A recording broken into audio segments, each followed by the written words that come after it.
Bienvenidos a esta nueva inmersión profunda. Hoy tenemos sobre la mesa una pila de documentos verdaderamente singulares, un material que sinceramente nos va a obligar a replantearnos un par de cosas sobre cómo funciona la cabeza humana. Desde luego. Vamos a sumergirnos de lleno en las notas y transcripciones de una clase magistral del maestro Frank García. El tema central es algo que de buenas a primeras suena imponente, la cábala profética. Y es un tema que a primera vista podría parecer puramente místico o esotérico, reservado para eruditos de textos antiguos. Claro, pero el objetivo de este análisis a fondo es descubrir cómo esta sabiduría milenaria se entrelaza de una manera absolutamente asombrosa con la neurobiología moderna. La misión que tenemos por delante hoy es entender cómo esta fuente explica la manifestación de la realidad física y el comportamiento humano desde una perspectiva doble. Una perspectiva donde los textos sagrados y las resonancias magnéticas pues parecen converger, ¿no? Exacto. Y lo que hace que este material sea tan cautivador es que no se queda flotando en las nubes de la espiritualidad abstracta, que es lo que uno podría esperarse al leer el título. Traduce esos conceptos antiquísimos a la mecánica pura y dura del cuerpo. Nos presenta un escenario donde la ciencia y la fe, la biología y la mística no están peleadas. Hablan exactamente el mismo idioma, solo que con diccionarios diferentes. Totalmente. Y además establece un tono tremendamente analítico para explicar lo inefable. Según los apuntes de García, los procesos espirituales tienen un correlato biológico directo y medible. O sea que se puede registrar. Tal cual, el material ofrece una especie de mapa topográfico donde cada creencia limitante, cada miedo paralizante y cada esperanza se puede rastrear. Se rastrea hasta una función neurológica específica o una cascada química en el torrente sanguíneo. Vale, vamos a desglosar esto. Porque el texto comienza estructurando la realidad a través de 4 mundos cabalísticos, y es fundamental entender esta arquitectura para seguir el hilo del resto de la clase. Es la base de todo. Primero, la fuente nos habla de Atzilut, el mundo de la emanación. Lo describe como el lugar de donde provienen las ideas divinas, un plano donde, curiosamente, no existe el concepto del tiempo, ni pasado, ni presente, ni futuro. Es pura potencialidad. Eso es. Luego bajamos un escalón a Bería, el mundo de la creación, que es donde esa idea abstracta, esa chispa temporal, toma forma y se convierte en un pensamiento estructurado en la mente. Y el proceso es continuo y descendente. Después de Bería, pasamos a Yetzira, que es el mundo de la formación. Aquí es donde la cosa se vuelve humana, porque el pensamiento se filtra a través de las emociones. Se tiñe, por así decirlo. Exactamente. Se impregna de sentimiento, de deseo o de miedo. Y finalmente, todo este torrente desemboca en el cuarto nivel, Asía, también conocido como Malhut. Este representa el mundo de la acción, la manifestación física, tangible y tridimensional en nuestra realidad cotidiana. A ver, para visualizarlo es como un embudo gigante. Una idea sin tiempo ni forma cae por el embudo, se vuelve un pensamiento lógico, luego se baña en una emoción muy concreta y, por la pura presión de ese embudo, termina convirtiéndose en un acto físico. Es una analogía perfecta. Pero hay un detalle en esta lectura que obliga a detenerse. El material afirma, casi de pasada, que los pensamientos en realidad no se originan dentro del cerebro humano. Plantearse esto es una locura. Sugiere la clase que el cerebro funciona más bien como una antena. Esa es una de las premisas centrales y más audaces de toda la transcripción. El argumento es que la neurociencia moderna puede observar perfectamente qué áreas del cerebro se iluminan cuando ocurre un pensamiento, puede medir la electricidad, pero no puede explicar la génesis, el origen exacto de la idea, de la nada. Claro, ven la chispa, pero no quién encendió el fuego. Eso es. La propuesta de la cábala profética, tal y como la expone García, es que el pensamiento se descarga literalmente desde ese primer mundo de emanación, Atzilut. El cerebro sería el hardware que procesa una señal de software externa. Y lo interesante es que la clase no deja esto en una teoría bonita. Ofrece una técnica física muy específica para facilitar esa sincronización o descarga de información. Me llamó muchísimo la atención la técnica de respiración que describe ahí. El documento indica que para acceder a estas ideas puras y sin filtros, hay que bloquear físicamente la fosa nasal izquierda con el dedo. Sí, una técnica muy concreta. Al tapar el lado izquierdo, que el texto asocia con bina, o el razonamiento lógico y estructurado, se fuerza la oxigenación exclusiva a través de la fosa derecha.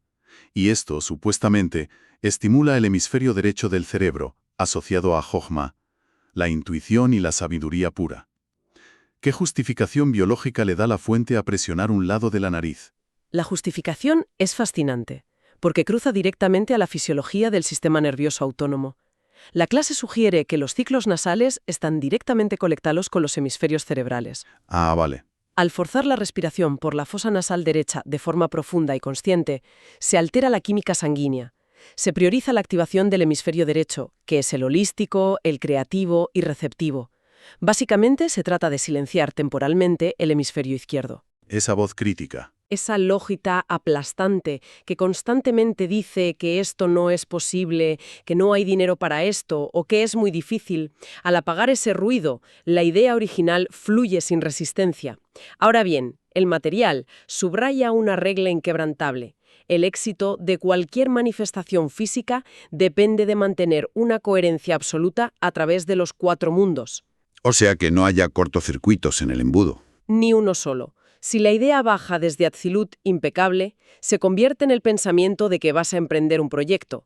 Pero al llegar al mundo emocional de Yetzira, el individuo siente un terror paralizante al fracaso, la cadena se rompe. Ya. La vibración cambia, la biología reacciona al miedo y la manifestación en el mundo físico de Asia simplemente se anula o se manifiesta como un desastre. Aquí es donde se pone realmente interesante. Porque para evitar esos cortocircuitos emocionales, la fuente introduce un concepto demoledor sobre nuestro propio cerebro. Y es que el subconsciente humano es, a todos los efectos prácticos, ciego a la verdad objetiva. Completamente ciego. No tiene la capacidad de distinguir entre algo que está ocurriendo realmente delante de los ojos y una mentira fabricada que le estamos contando con suficiente convicción. Es una vulnerabilidad del mecanismo biológico, pero una vulnerabilidad que se puede explotar a favor, según expone la clase. El método que describe para aprovechar esta ceguera del subconsciente se basa en ciclos de reprogramación de 21 días.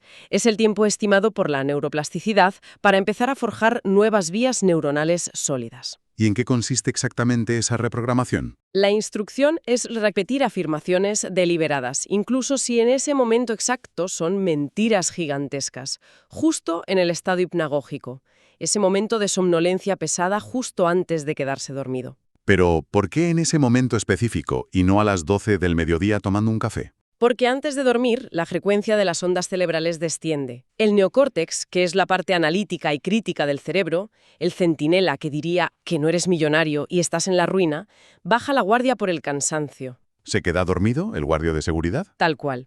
Al no haber filtro lógico activo, la información introducida entra cruda, directamente al subconsciente. Se graba como una instrucción en el sistema operativo. Fíjate en el impacto de esto. Los apuntes detallan que si alguien se repite que tiene una empresa próspera y en paz, o que su cuerpo ha sanado un problema, el subconsciente lo absorbe como un hecho irrefutable, un dato histórico. Sin cuestionarlo. Y a partir de ahí, la maquinaria entera empieza a alinear la biología, la postura corporal, el tono de voz y las decisiones inconscientes para hacer coincidir la realidad externa con esa nueva verdad interna instalada. Y hay un matiz sobre esta coherencia interna que resulta chocante desde nuestra perspectiva.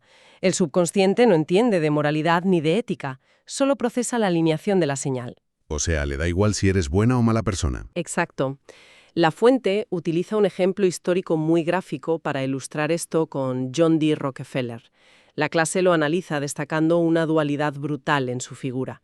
Por un lado, era uno de los hombres más altruistas de su época, donando fortunas enormes para crear universidades e institutos médicos. Sí. Pero por otro, se le describe como alguien implacable, casi macabro, en sus tácticas para aplastar a la competencia comercial. Y claro, la pregunta que lanza el material es obvia.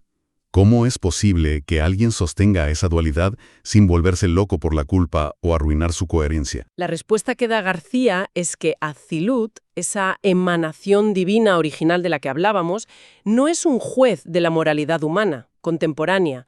Es pura energía creadora que responde exclusivamente a la coherencia de quien la canaliza. Rockefeller, según este análisis, era internamente coherente con ambas facetas. Creía genuinamente en su derecho a dominar el mercado y creía genuinamente en su deber de donar. Fascinante. Al no haber conflicto interno, duda o remordimiento emocional que rompiera el puente hacia Yetzira, la manifestación física de su riqueza era imparable. independientemente de cómo juzgara la sociedad sus métodos. Es tremendo cómo la clase lleva esta idea de la maleabilidad extrema del cerebro a territorios aún más profundos, tocando conceptos milenarios. Fíjate en cómo analiza las imágenes del cielo y el infierno. Y ojo, no lo hace desde un debate teológico en absoluto, sino como un caso de estudio sobre programación colectiva. Sí, es un abordaje puramente psicológico y neurológico de los símbolos religiosos. El análisis sugiere que la visión tradicional que todos compartimos, de un cielo con nubes esponjosas, ángeles tocando arpas, o un infierno subterráneo lleno de llamas y castigo eterno, son construcciones artificiales. Siempre desde el punto de vista neurológico, claro. Obviamente. El argumento es que nadie ha viajado físicamente a estos lugares para traer una fotografía, pero estas imágenes específicas han sido insertadas y machacadas en el subconsciente colectivo a través de la mera repetición durante docenas de generaciones. Claro, de niño te lo cuentan, lo ves en las pinturas de las iglesias, lo escuchas en historias, y el subconsciente hace lo que decíamos antes. Se lo traga como un hecho absoluto sin distinguir si es una realidad material o un relato. Y el resultado de esa programación es que una idea implantada mediante repetición logra controlar el comportamiento humano en el mundo físico, modula decisiones, instaura normas o morales y frena impulsos. Todo a través del miedo a un fuego que el individuo jamás ha visto, pero que su biología procesa como una amenaza inminente y letal. Es la demostración a gran escala de cómo el cerebro adopta una narrativa externa y la convierte en una respuesta biológica real. Biología pura. Una respuesta biológica que, una vez instalada, toma las riendas por completo. Y esto nos lleva de cabeza al siguiente punto clave de las transcripciones: la neurobiología del miedo. El maestro García ilustra esto usando el relato del Libro de los Números, el capítulo 13 de la Biblia, la famosa historia de los 12 espías, que son enviados a explorar una tierra nueva antes de conquistarla. Si conectamos esto con el panorama general de la neurociencia moderna, el paralelismo es espectacular. 10 de esos 12 espías regresan aterrorizados, describen la Tierra como inexpugnable, hablan de habitantes que parecen gigantes invencibles y auguran una masacre segura si intentan avanzar. El pánico absoluto. Pero, sin embargo, hay 2 espías, Josué y Caleb, que caminan por el mismo polvo, observan las mismas murallas, a los mismos gigantes, y regresan declarando que conquistar el lugar será, y cito sus palabras, demasiado fácil. A ver, ¿cómo pueden 12 personas observar exactamente el mismo estímulo físico y procesarlo de formas tan diametralmente opuestas? La clase rechaza de plano la idea de que los 2 espías optimistas tuvieran una especie de escudo místico o algo mágico. Lo aterriza todo en la biología dura. Lo aterriza en la amígdala, para ser exactos. El análisis señala que a los 10 espías aterrados se les activó inmediatamente la amígdala, que es la estructura más primitiva del cerebro. El cerebro reptiliano. Ese mismo. El que rige la respuesta de supervivencia, de lucha o huida. Cuando la amígdala percibe una amenaza masiva, toma el control total y desencadena lo que en psicología clínica se conoce como un secuestro neuronal. Y las consecuencias de ese secuestro no son solo que tengas mucho miedo y ya está. Es que físicamente te vuelves menos inteligente en ese momento, ¿no? Literalmente.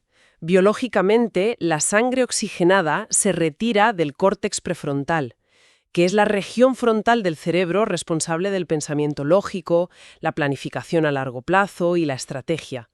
Se produce una vasoconstricción. ¡Qué fuerte! El resultado de esto es la visión de túnel.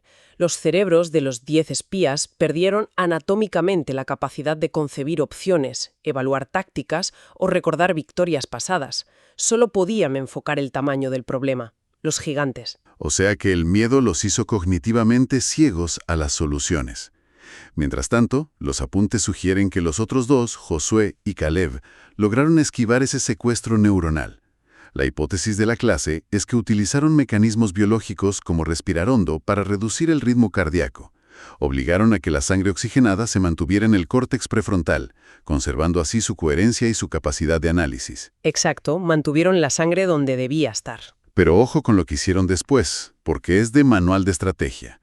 Vuelven al campamento y deciden mentir sistemáticamente al pueblo. Una mentira táctica, diseñada para reprogramar el subconsciente colectivo. Ellos sabían que si el pueblo se contagiaba del pánico de los otros 10 espías, la amígdala colectiva se dispararía y estarían perdidos. Lógico. Así que inyectaron una afirmación repetida y segura, dijeron que era fácil, que la Tierra ya era suya. Instauraron una verdad alternativa y constructiva antes de que el resto de la población siquiera se asomara a ver el problema real, conduciendo a esa masa crítica hacia la acción y la victoria. Y darle una vuelta a esto en nuestro día a día es lo que hace que los apuntes de la clase pongan los pelos de punta. Porque el material traslada este mecanismo de supervivencia antigua a la vida urbana moderna, revelando un coste físico devastador. Pone un ejemplo muy de estar por casa. Estás trabajando tranquilamente y escuchas la frase de que el jefe quiere verte en su despacho. Ese simple estímulo auditivo detona en el oficinista moderno exactamente la misma reacción de la amígdala que en los 10 espías viendo gigantes armados. El cerebro no distingue entre una tribu enemiga y una posible reprimenda laboral o un despido. No tiene filtro para eso. No lo tiene. Genera un miedo o un peligro de muerte que es estadísticamente irreal en una oficina, pero que inunda el torrente sanguíneo de cortisol y adrenalina de todos modos. Y el impacto físico es inmediato. El texto traza una línea directa entre este estrés crónico, esta ansiedad sostenida frente a figuras de autoridad o presiones modernas, y problemas tangibles como la inflamación intestinal severa, la destrucción de la microbiota y el desplome del sistema inmunológico. Pero el autor hace una conexión aún más radical y controvertida. Lleva esta biología directamente a la economía personal. Sí, esto es tela. Plantea que existe una correspondencia absoluta entre esa vulnerabilidad biológica, ese estado de inflamación crónica y la escasez económica en la cuenta bancaria del individuo. Es que esa es una afirmación enorme. A ver, asociar el dolor de estómago o el estrés crónico con tener poco dinero a fin de mes. ¿Cuál es el mecanismo biológico que propone la clase para justificar algo así? El mecanismo se basa en el gasto energético. Cuando el cuerpo está permanentemente en un estado de supervivencia y debilidad metabólica debido a la inflamación, el sistema nervioso requiere cantidades ingentes de energía solo para mantener la homeostasis básica, solo para mantenerse a flote y no colapsar. Entiendo. Esto significa que el córtex prefrontal carece del combustible necesario para el pensamiento expansivo, la creatividad, la resolución de problemas complejos o la asunción de riesgos calculados, y esas son precisamente las herramientas biológicas necesarias para generar riqueza. Claro. ¿Estás en modo ahorro de batería? Eso es. La biología proyecta escasez porque internamente está en modo de racionamiento extremo, y por tanto, el flujo de decisiones que llevarían a la abundancia financiera simplemente se bloquea.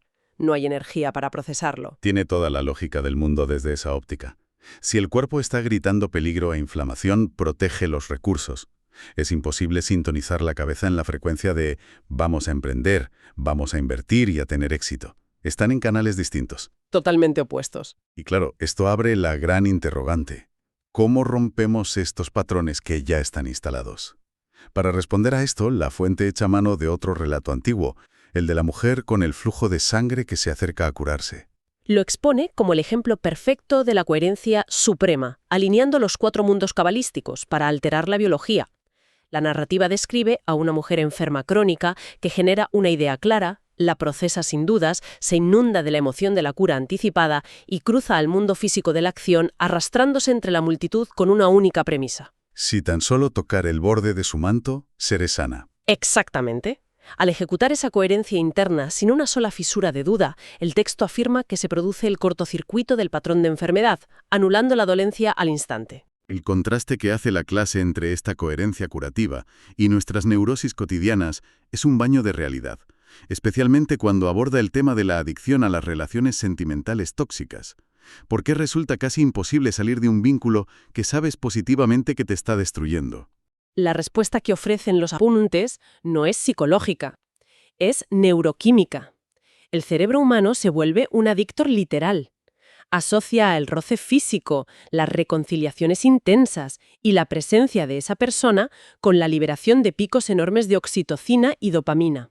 Crea una dependencia celular idéntica a la de un narcótico. Madre mía. Por eso, cuando la relación se corta, el sujeto no solo experimenta tristeza emocional o melancolía. La clase detalla que la resonancia magnética muestra cómo se enciende la corteza cingulada anterior, que es exactamente la misma región del cerebro encargada de procesar el dolor físico real, como si te rompieras un hueso o te quemaras. O sea que el dolor del desamor en este tipo de relaciones no es una metáfora literaria, es un síndrome de abstinencia biológico real y medible. Sí, El subconsciente está convulsionando por la falta de su dosis química habitual. Pero el análisis va un paso más allá para explicar la dinámica destructiva de estas parejas. A menudo, el vínculo tóxico se sostiene sobre un equilibrio de caos y lástima mutua. ¿Cómo es eso? Si una de las dos personas inicia un proceso de sanación, empieza a tener éxito profesional o a recuperar su autoestima y a elevarse, la pareja experimenta un miedo visceral al abandono. Subconscientemente, su cerebro percibe que esta nueva estabilidad amenaza el vínculo de codependencia que los unía. Siente que pierde el control. ¿Y qué hace la biología para asegurar la supervivencia de la relación? Genera caos, provoca peleas absurdas, sabotea planes o crea crisis de la nada en un intento mecánico y desesperado por restaurar ese patrón de sufrimiento que es el único terreno donde se siente seguro. Es el temido autosabotaje, un mecanismo que el maestro García también aplica con bisturí al terreno de las finanzas personales. Pone el caso de una mente subconsciente que se ha acostumbrado a sobrevivir con el sueldo mínimo o con deudas constantes durante décadas. Ese ecosistema de estrechez es su zona de confort, su identidad conocida. Es su identidad arraigada, su definición del yo. Por lo tanto, si a través de la meditación o de un nuevo empleo se le propone a ese cerebro visualizar un ingreso repentino de 50.000 euros, el sistema nervioso no lo procesa con alegría o alivio, lo percibe como una amenaza mortal de alto nivel. ¿Lo ve como un ataque? Sí, porque el subconsciente calcula que para habitar esa nueva realidad de abundancia, la vieja identidad, el viejo yo, que se definía por el sufrimiento y la escasez, tiene que ser aniquilado, y el cerebro lucha por sobrevivir a toda costa. Hay una metáfora visual en la clase que es buenísima para entender esta terquedad del cerebro. Menciona cómo libramos batallas internas hasta en las cosas más estúpidas. Como cuando una persona se ha acostumbrado toda su vida a comer el arroz con cuchara y de repente se le pide que use un tenedor. Hay una resistencia casi agresiva a cambiar el cubierto simplemente porque así se ha hecho siempre. Es un ejemplo perfecto de fricción neuronal. Si el cerebro levanta trincheras por una simple cuchara, imagínate la guerra termonuclear interna que desata cuando intentamos reescribir nuestro estatus financiero, nuestra salud o nuestro valor personal. El viejo yo se atrinchera con todo lo que tiene. Y precisamente para bombardear y derribar esas trincheras del subconsciente, la última parte del documento introduce el uso de herramientas vibracionales externas. Lo fascinante aquí es cómo los apuntes categorizan frecuencias de sonido muy específicas, medidas rigurosamente en hercios, y analizan su impacto biológico y espiritual directo sobre la fisiología humana. Sí. Al leer esta parte, confieso que parece sacada de un manual de ciencia ficción. Pero la transcripción es extremadamente rotunda con los números y sus efectos.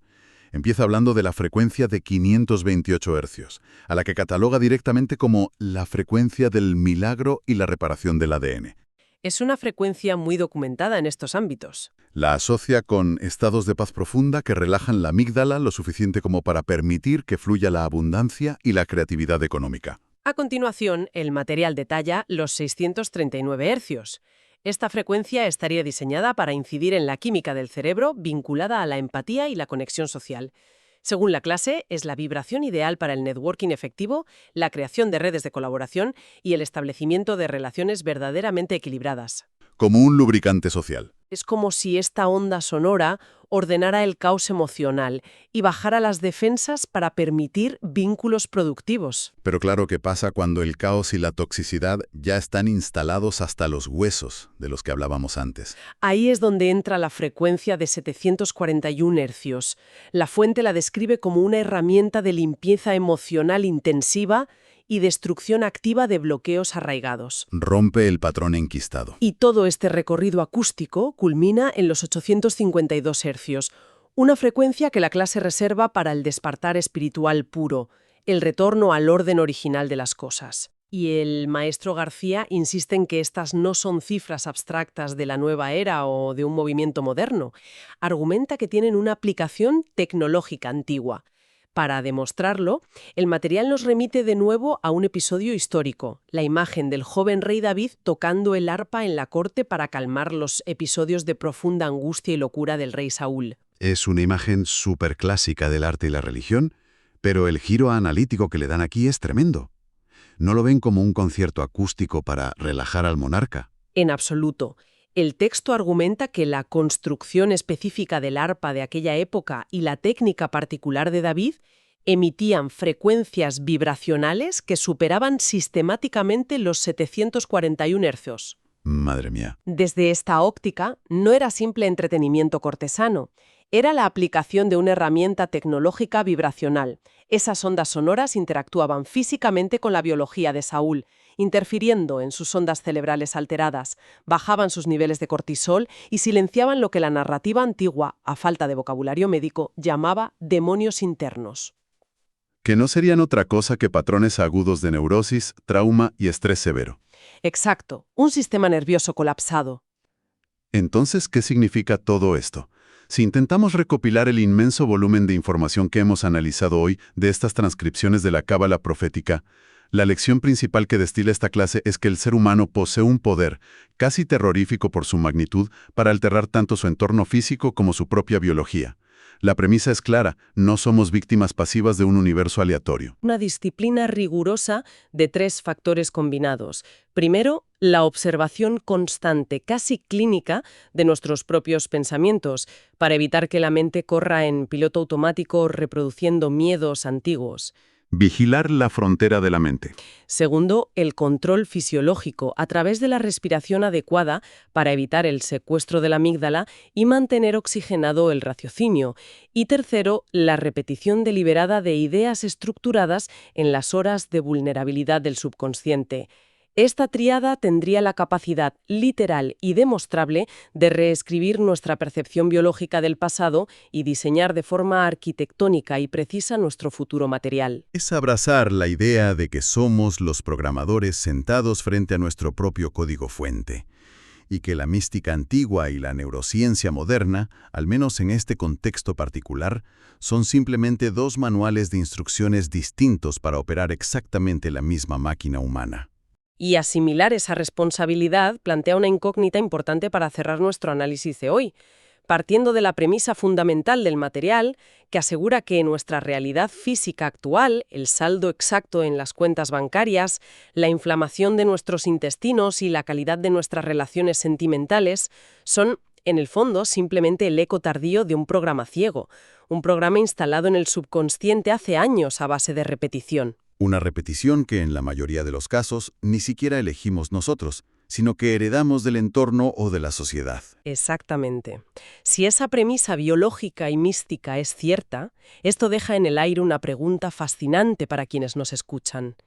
¿Qué sucedería si, empezando esta misma noche, en ese estado exacto de somnolencia donde el cerebro analítico se rinde, se decidiera instalar deliberadamente un programa nuevo que hoy resulta completamente absurdo e imposible para la mente lógica? Una mentira gigante. Sí, si la máquina subconsciente es verdaderamente ciega y no distingue entre la verdad empírica y una ficción repetida con la coherencia absoluta de los 4 mundos, ¿hasta qué punto el cerebro físico construiría de forma invisible pero implacable el puente anatómico, químico y social necesario para forzar que esa mentira imposible despierte mañana convertida en la nueva y absoluta realidad material?